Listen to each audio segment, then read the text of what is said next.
পলাতক আমাদের সুসেন, এই দুটা ছেলেকে হাসপাতালের ভিতরে পিটে মেরে বলা হয়েছে। আপনারা জানেন কিনা জানি না, ডায়াবেটিস হাসপাতালে যে ট্র্যাজেডিক ঘটনা ঘটেছে, ওই দিন দুপুরে যখন তারা ব্রাশ ফায়ার করা শুরু করলো, দুইটা গুলিবিদ্ধ ছেলে চিকিৎসার জন্য ডায়াবেটিস হাসপাতালে এসেছিল। ডায়াবেটিস হাসপাতালের কোনো না কোনো কর্মকর্তা তখন সেক্রেটারি আমার পলাতক আমাদের সুসেন সাহেবকে জানিয়েছে যে দুইটা এফেক্টেড ছেলে হাসপাতালে এসেছে। উনি যে কাজটা করেছেন, ন্যাক্কারজনক, ধিক্কারজনক, নির্মম যে কাজটা করেছেন, উনি ওনার ক্যাডার মোহন নামে মিজান পাড়ার এক ছেলে, তাকে ফোন করে বলছে তুমি যাও। সে 20-25টা ছেলে নিয়ে আসি।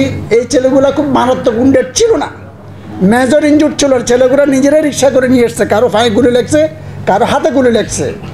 এই দুটা ছেলেকে হাসপাতালের ভিতরে পিটে মেরে বলা হয়েছে অমানবিকভাবে, নৃশংসভাবে। তিনজন এবং মেরার পরে এই লাশগুলো হাসপাতাল থেকে তারা টেনে এসে নিয়ে গেছে। এই ক্ষোভ থেকে ডায়াবেটিস হাসপাতাল ভাঙচুর হয়েছে, নাহলে আমরা আমাদের ছেলে ডায়াবেটিস ভাঙচুর করতো না। আমরা সব নির্মমতার বিচার এই ফেনীবাসী চাই।